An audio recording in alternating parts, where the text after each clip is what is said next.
Hello and welcome to a brand new episode of Black, White, and Red All Over. I'm Victor Dandridge, the hardest working man in comics. Ryan Seymour, King of Comic Town in Columbus, Ohio. Yes, forgive me guys, I have a little touch of the con crud. Not COVID though, test came out negative. Super happy about that. But, I mean, there's a chance that I got cooties from Rosario Dawson. And I'm okay with that. Yeah. 1,000,000% okay with that. That's Tombstone material right there. That right there, he lived as he died. Yeah, greatness. No, it was a great weekend. I'm sorry you didn't get to come through. It happens. Yeah. Like we had some stuff that we had to take care of here at the shop. But from everything I've heard, every online account, every reference made it. The con was amazing. It was a good time. It was a good time. Next year, we will make sure that we do Black, White, and Red All Over live at GalaxyCon. I will make sure of that. So, yes. What do we do for Black, White, and Red All Over? Obviously, we read, review, we recommend the best comics for you from this week. So this week, wow. Okay, so going for our good reads that you should read, right? We've got one that's the same, right? What's the collective cost of what we're looking at? So we got 4, 8, and took a 12. Yes, 12. Yeah. Nice. Yeah, $12. Not bad. Not bad. If you got an extra $12, these are things that we recommend that you throw on your must-read list because they're really good. Yes. They're really, really good. Enjoyed them quite a bit. Exactly. But you've got some that I didn't read. Yes. So I kind of want to hear from you first. Behold Behemoth. Please tell me. Yes. Yeah. The second issue from Boom Studios. Been waiting for this. Yes. Tate Bromble and Nick Ribbles are the creators on it. Gorgeous, gorgeous art. Yeah. It is a kaiju apocalypse, as we're starting to find out more. All right, so the first issue, some stuff doesn't seem right. Guys like having flashbacks. And in this one, we start to see that world post-apocalypse. Right. And we begin to find out, it's like this dude and this little girl, and we begin to find out how they're related to each other and how their actions pre-apocalypse and post-apocalypse are affecting the world. So, like, there's some stuff going on where they're not just, like, two randos traveling this through. This is the thing. Yeah, there's some big-time stuff. The way... That art is gorgeous. The art is amazing. And there's, like, the skyline where it's... I love it. Oh, it's cracking. Right? That's... Right? It looks so cool that way. That is dope. And the way the monsters are rendered, very, very cool. It's beautiful. And what's weird is there's two different schools of thought, it seems. Like, some people are looking at the monsters as, like, gods or, like, something really, really good to have happened. And there's other people like, no, they killed millions of people. This is not a good thing. So bad for the cleansing. Right? So really, really cool. I enjoyed it quite a bit. Cannot wait for issue 3. Yeah, that's dope. That's super dope. Okay, so Thor 29. Now, this one was a tricky one because it's called The Legacy of Thanos Part 1, but it's not a Donny Cates piece. Really? No.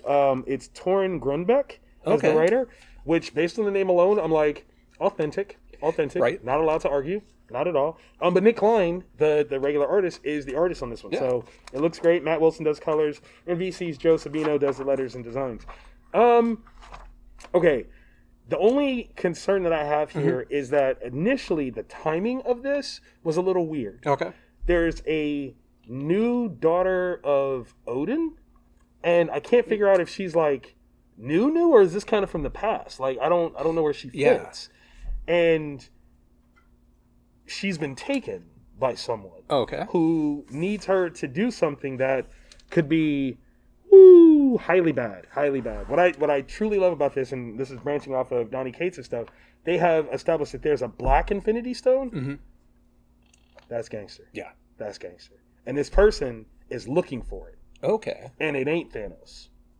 That's a bold move. Right? That's I'm just saying. Thanos' thing. That's Thanos' thing. So if you're going to step into his shoes, it's dope though. See, now I'm wondering. Because this week also was that Thanos Death Notes one-shot. Oh, they referenced that. Okay. All right, so I guess read that. Yes, you definitely should read that first. Okay, because I thought I just missed it, but I didn't realize that was this week. Okay. Yeah. So definitely read that first because they do make a reference to it in here, but it's building something pretty epic. So, all for it. Yeah, nice. That's good stuff. And it looks gorgeous. Like, look at this. It's Nick Klein. I mean, right? But like... The dude's art is just so, freaking gorgeous. And then when... That's a fight scene. That's lightning. It's so gorgeous.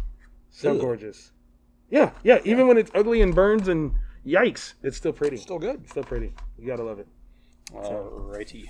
from Oni Press. Yes. Rick and Morty versus Cthulhu. That's a battle. Yeah. That's a It battle. really is. And that's when like my son saw this yesterday while I was unpacking, and he's like, so how does Cthulhu lose? Like, these are the questions. Right? All right, so it's written by Jim Zub, illustrated by Troy Little, colored by Leonardo Ito, and lettered by Crank. So, good team. Book, the art automatically is just amazing. It looks like you're reading the animated series on TV, but you're reading it in a book.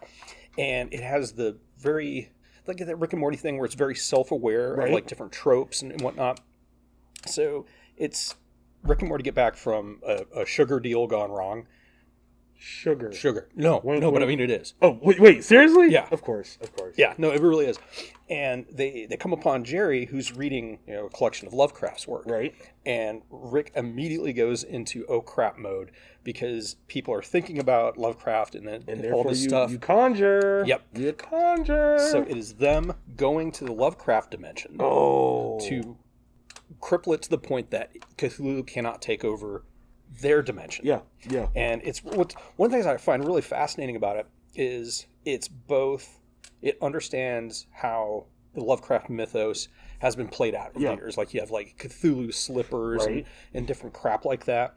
And he's not as scary as he once was. He isn't, like not even close. The existential dread is he's the Mickey Mouse of Lovecraftian characters. Right? Like show up the girl. And in this, they're aware of that. And what's funny, too, is at the same time as the writer is aware of these things because they're very specific stories and actions that are taking place to weaken it. So it's awesome if you're a Lovecraft fan like I am. It's going to be 100% awesome because they also do reference the racist nature of H.P. Lovecraft. That's amazing. And they treat it both him with respect and with disdain. So it's really, really cool. If you're a fan of Lovecraft, it's got a whole bunch of stuff in there for you. If you're a fan of not liking people who always reference Lovecraft, which it's got something for you too. Yeah, no, it's 100% awesome. And there's a plot twist at the end that I did not see coming. Really? Yep. Okay. So I took on Avengers, Earth's Mightiest Heroes, issue 63. Does that spin right out of... Right out of it. I can't get through to people that you need to be reading all of the Jason Aaron Avengers stuff. This is Avengers Assemble Part 2. So Part 1 came out last week. Yep. And it's Jason Aaron. Let's see. Wait. Make sure I get everybody. Jason Aaron, Javier Gorin. It's just gorgeous. Literally. Some of the most fantastic stuff. Yeah. And so it's really easy when you're doing like a big... event sort of fight like this that you don't take the time to parcel out like individual matchups. Yeah. And I was afraid that was what was going to happen. That does not happen. There is a person who represents hardcore, and oh my god, the amount of tit for tat that happens. I mean, because this is not like these masters of evil are the worst of the worst. Okay, like there's Venoms, there's Red Skulls, there's Dooms, there's Phoenixes, like there's all kinds of darkness here. Yeah. And for the Avengers, the assumed Avengers, to fight against that, it's glorious. And you talk about a twist at the end. Mm-hmm. Oh, hello. Yeah. The last time I felt that sort of moment was Jupiter's Legacy number 4. I think it was volume 2, which is now volume 5. I don't know which number it is now. It's changed. Okay, I'm sorry, but that scene where Mommy's coming. Yeah. You will learn today. They're not ready for that. No. And she's not the only one. Right? Like there's a few of those. So what happens if the mother of them is like, this is what we're doing? Sure. Yep. Done and done. So surprise hit for me this week. Know Your Station. Yes. Sarah Gailey, Liana Kangas, Rebecca Nolte from Boom Studios. This one, okay, so it's a sci-fi murder mystery. Yes. The framework of it, though, is that the very worst of humanity has positioned itself to maintain absolute power. Yeah. Even in the vestiges of a new frontier of space. Yeah, reading that little blurb about the guy who was able to monetize. Terrible. Like, these billionaires suck. Terrible. They're vampires leeching on society, and all of us are peasants that are below them. Yeah. And we know our station. And the question for me is, like, when people read this, do they understand that those people are bad? I don't know that they will fully understand like how bad those individuals are. Which is weird because you could be reading it and you're like, those people are bad, right? And get something from it, and then you could be reading it from the other direction of like, oh, they're the cool. job creators, and get like, something totally different. Yeah, save them, get justice. Oh my god. Oh my gosh. So we're introduced to a liaison, not a detective, not a cop. She's a liaison who is appointed to deal with a very difficult situation. Yes. Very private. Conundrum that she has to get involved in, and it only worsens as the issue goes. Yeah, and they just want it. Something happens that she's got to investigate. Yep. And the people in charge don't necessarily want justice. Right. They want it swept under the rug immediately. And based on the Hellraiser, like Leanna, this rendering of this so dude's dark predicament, so dark. Yeah, because once I figured out what that was, I was like, it's terrible. Ugh. I want to know, how many nights did you not sleep after you did that? Because if it's 0, I'm calling the law. Okay, I'm calling the law. I think you need to be checked out because no. And then the second, Yeah. Yeah. The second predicament that the liaison gets herself into. Not okay. Yeah, it's not okay. Not okay. I can't wait to see where this goes. Yeah. Because she's battling herself, right, from a couple different fronts. Yes. She's got the powers that be that are not going to like what's going on. And how tightly entwined with this second predicament is she? Right. And I think that's the thing that Sarah has done so well is to craft the story with this beat of us, like, not knowing these characters initially, but we are intertwined with the nuance of what their lifestyle is, what her job is, and then now this crazy circumstance of what's happened to her. You're like, I'm invested. Yeah. One issue. It's well done. Very well done. Yeah. I like it. Yeah, I was surprised at how quickly I got in. Like, once we got through the, like, here's all the main players paneling, and then after that first taste of blue, I was on board. Yeah. Oh, my God. That taste of blue was crazy. Yeah. It'll make sense once you read it. Okay, so going to our must reads. Yes. Again, I'm at like $12. No, I'm sorry. That's 5. I think I'm at 14. 4, yeah, 13 is about where I'm at. Yeah. So not bad. Not bad. Where do you want to start? Blast. Yeah. So all right. So you've been riding the Clerks train here. So yes, I have. Okay. Clerks is one of my favorite franchises. The VSQ-verse is something that I adore. And okay, humble brag. I know these guys, right? Like over the course of my career, I've gotten to meet them, and we've kind of become friends. So when it was announced that this was happening, this was announced at Fan Expo Chicago. Yeah. So I've been looking forward to this for a minute, and Kevin has decided that with the quick stops, he's going to fill in the blanks on all the little backwards tales that we've heard about throughout the VOS universe. That's almost 30 years. Yeah. Almost 30 years of little back-end stories. God, I need to get some ibuprofen for my back. I'm so sorry. But this one is the death of Cousin Walter. And if you know who Cousin Walter is, don't do that. Don't do that. If you know who Cousin... Oh God, you're gonna kill me. If you know who Cousin Walter is, you'll know why that was bad. Yeah. Cousin Walter, he died as he lived. Like, I mean, he was an innovator, at least an attempted pioneer. Yeah. If you don't know what I'm talking about, I'm trying to think. Was it Mallrats that it gets revealed? Yeah. I think it was Mallrats that we find out what happens to Cousin Walter as a side note, as a passage. Yeah. This we find out what happens. Written by Kevin Smith, art by Phil Hester, Andy Parks on inks, Andrew Thomas on letters. This is amazing. Black and white, so it has that Clerks feel to it, which is wonderful. And you see everyone, like, it's so crazy because when I read this, I see Jeff. Yeah. Like, I hear Jeff Anderson speaking. I hear Jason Lee speaking. This is insane. I I want there to be an actual movie something of this. No, you can't, because I mean, if you're gonna yeah. So, you know, like this I mean, they commit, yo. Like, that's the thing. Like, that's they showed it. Like, that's. But what's crazy? That's not it. That was a prior attempt. Oh yeah, that's right. That's right. God. It's the little engine that could.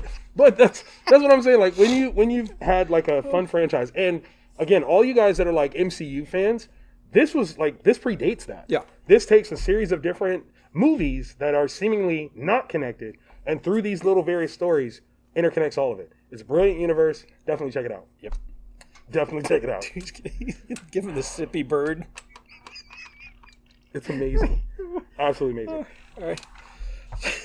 Along those lines, Night of the Ghoul #3, Dark Horse Comics, Scott Snyder and Francesco Francavilla. This book is so beautiful. It is so gorgeous. Like, dude. Yeah. Like, your art when it comes to horror stuff is... He was built for this. Right? Like, built for this. You were trained by God to do this. Yeah. And it's so gorgeous. It's so dark. It's so blocky.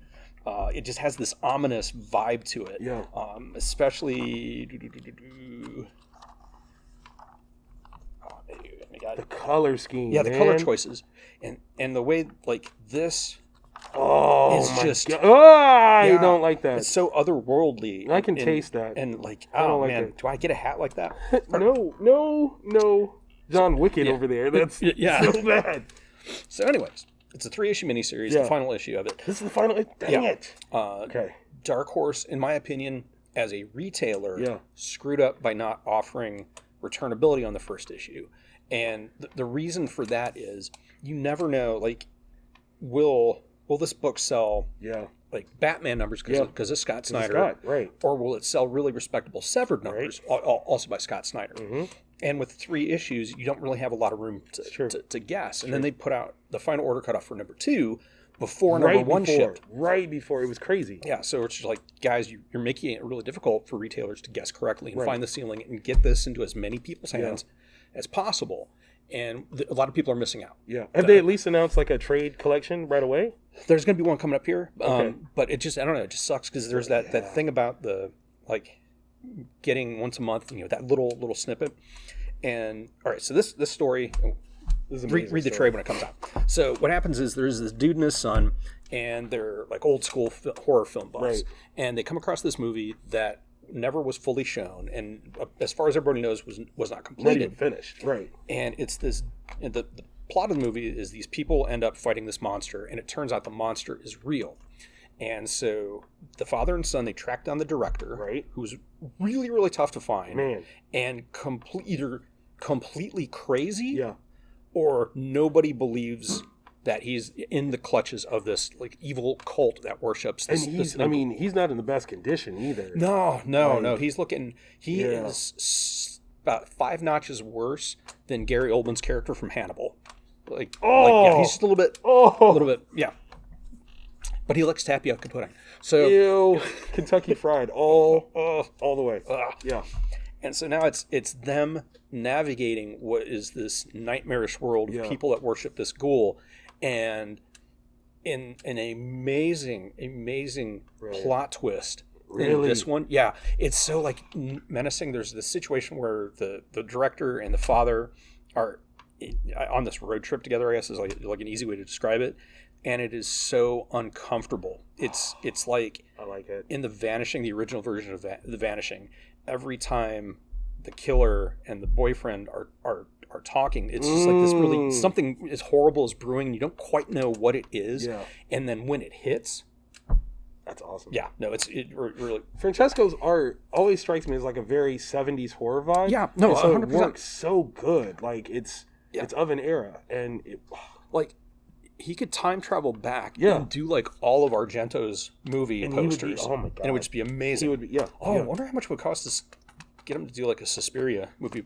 Ooh. So really good. And this is like when Snyder does amazing horror. Yeah. This is Snyder at his best. At his best. You gotta love it. Yeah, but wait for the trade. Okay. I was not expecting good things from this. I straight thought it was going to suck. I'm not going to lie.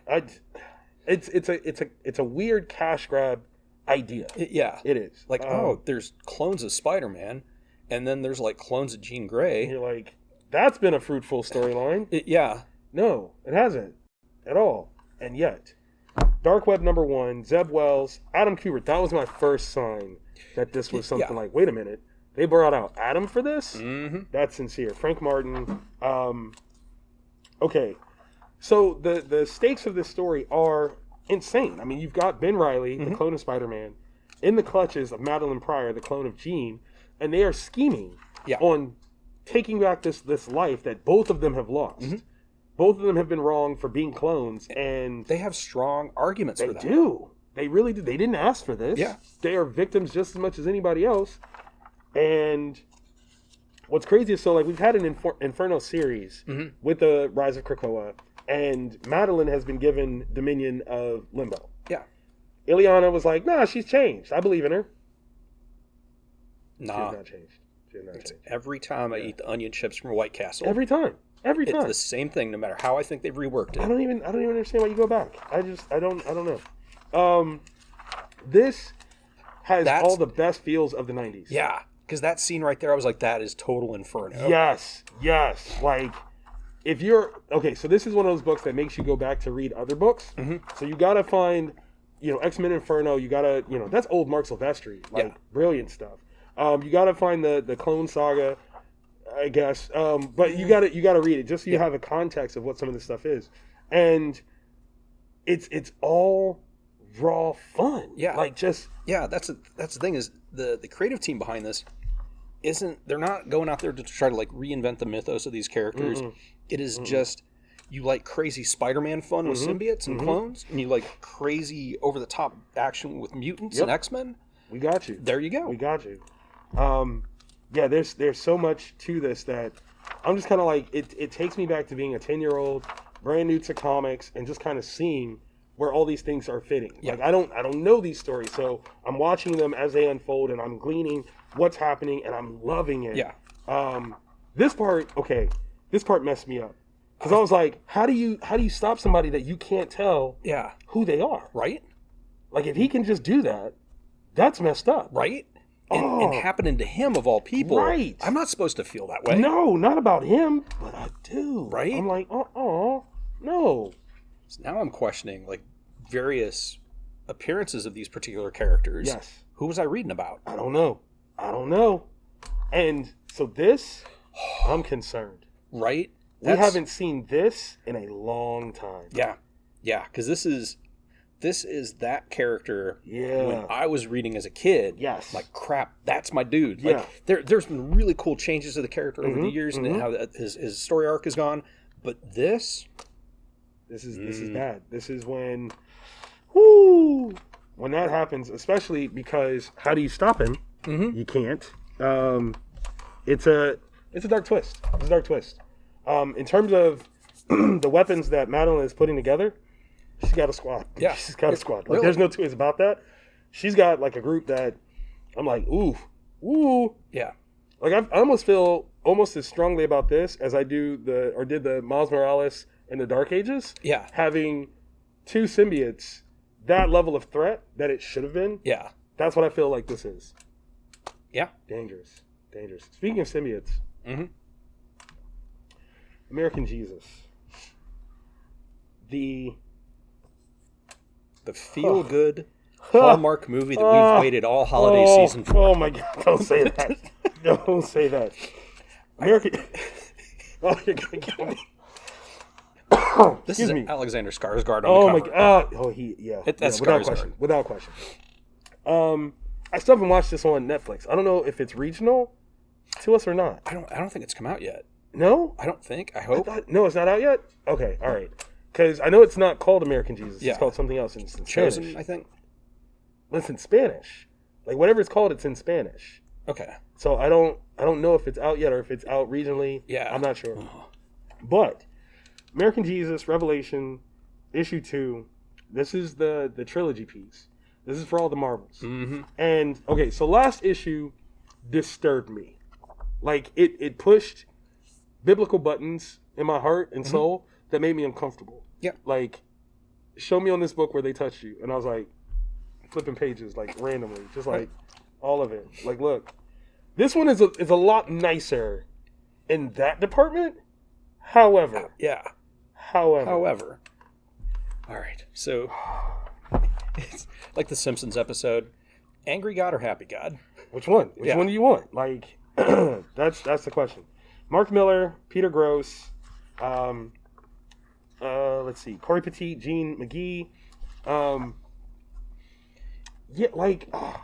One of the things I really like about this is it's an interesting synthesis. Yes. Of conspiracy theory, urban legend, and hence the symbiosis that I was talking about. Like, that's what this is. It's this brilliant mashup. Okay, so for those that are unfamiliar, The Chosen, as it was originally called, redubbed as American Jesus, it follows this kid, Jody, who, for a time, grows up believing that he's the second coming of Christ. Yeah. He can do all these wonderful things, water to wine, raise the dead. Sounds dope, right? Yeah. By the end of the first story, he finds out he's wrong. Yeah. He is not the second coming of Christ. He is the Antichrist. And he is getting ready to be trained, literally, to be this figure against the second coming of Christ. So think The Omen. Yeah. But when that plot twist hits in, dark, because you didn't see it coming. Yeah. Like, you did not see that coming. So now we follow Jody. He's grown up, and he's installed. He's in the position that he's supposed to be to fight the everlasting. Like, that's just what it is. But in the previous series, we got introduced, in Volume 2, we got introduced to Jesus. And she ain't one to play. Yeah. Not at all. She like, Jody grew up thinking one thing. Yes. And in her story, she was raised in a cult. Pseudo Waco style. Like a Waco. Waco. It was Waco. No, it was Waco. Yeah. So it's this like really weird thing where she just wants out. Yeah. Because she's just a normal teenage girl. That's all she wants. And when she does get out, that's when she starts to wander the world and figure out things about herself. So very similar to Jesus in the way that he, came about, his revelation of who he is. Yep. And man, think about that. Like, put yourself in their shoes. Yeah. Like, you're looking around at the world, and you're like, no. Why are things being done in my name when like this? Like, why are you doing this in my name? Like, you read fan fiction, you didn't read the actual book. Like, did you not see what I said I would do? Like, did you not hear my bars? That was my first album, bro. Yeah. I've been spitting this since my first album. And you think that's brand new? Like, what she does in this one? And I love the bilocation. Oh my goodness. Because that was brilliant. Yeah, because that's one of the, if I'm not mistaken, that's one of the things that, like, if you're checking somebody for potential sainthood, that's one of the hallmarks. Like, okay, cool, they were in two places at the same time. Yep. And so, like, which grounds it even more in like, I'm Irish Catholic. Yep. So like, it takes me home. Yeah. What I really, really dig is the moment of doubt that a particular character has. Oh my God. The thing that makes that so cool is it is the most human response to the job that he is supposed to have. And I think that that's one of the things that makes this not... Okay, this is gonna sound weird. I could see a certain age demographic, a certain religious allegiance to be like, this is sacrilegious. I can see it. But there's something about that level of doubt from that person that goes, but there's hope though. Right? Like, there's hope. Right? And as long as there's a chance, it doesn't necessarily have to go this way. Yeah. Maybe. But the thing is like, the part that messes me up is who's going to temper that? Yeah, who's going to temper... That is a decision that has been made. Like, hardcore. Yeah. Like, you can't really unwind that clock. No, that bell is rung, and it is loud, and it is ringing still. Yeah. There will be trumpets. There will be, like, it's hardcore. And, again, like, there's something magical about it. To take this context of religion, frame it in something brand new, unique, amazing. Yeah. And authentic all at the same time. Like, I don't feel like Mark is making anything up. He's just like, well, what if this was now? Yeah. How would this work? This is how I see it working. Boom. And as a person with a very strong religious background, I believe he's Catholic as well, you see his faith on the page. I think the only other person that put their faith in their work like that is Kevin Smith. And there's a brilliance to it. Like, like this is modern Catholicism. And I think that's super dope. Super, super dope. I don't want it to be only one more issue. Dude, I'm sorry. It's the 3-issue joint. Can y'all make the third issue like 6 issues long? No, let's take it back to the Wizard World days. Let's do issue 3, number 0, and then issue 3, number 1. Yeah. Like, matter of fact, let's do it Superman 75, where each of the last issues are single-page splash pages. Yeah, let's do that. So take everything that you were going to do for one issue, splash page. Every page. Make that bad boy last. Oh, I want it. Yeah. I want it. Because I think that would be amazing. Woo! Okay, so we've read, we've reviewed, we recommend all these books. These are fantastic. If you like what we've put down, comment below and definitely click that thumbs up. Let us know. Tell the algorithm that we're doing the thing that you guys want to see so that more people can see it. And of course, every week we do this. So hit subscribe and the bell, go into settings and say, hey, allow notifications. Yeah. Because then we'll show up on your phone in the middle of the night going into Wednesday morning typically.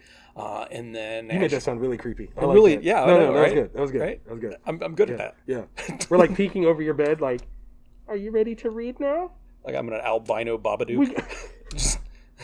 Just leering. The babadukes? Is that where we're going? Is that what we're doing right now? Get my cut-off jean shorts, my Daisy babadukes. And Daisy babadukes. Oh. You ain't nothing but a babaduke now. Babaduke now. And I've just congratulations. Babaduke twerking is gonna trend on Twitter. Oops. Yeah. Oops. You know. But so thick it's scary. Yeah, that's what I'm talking about. Till next week, y'all. We'll see y'all. Bye.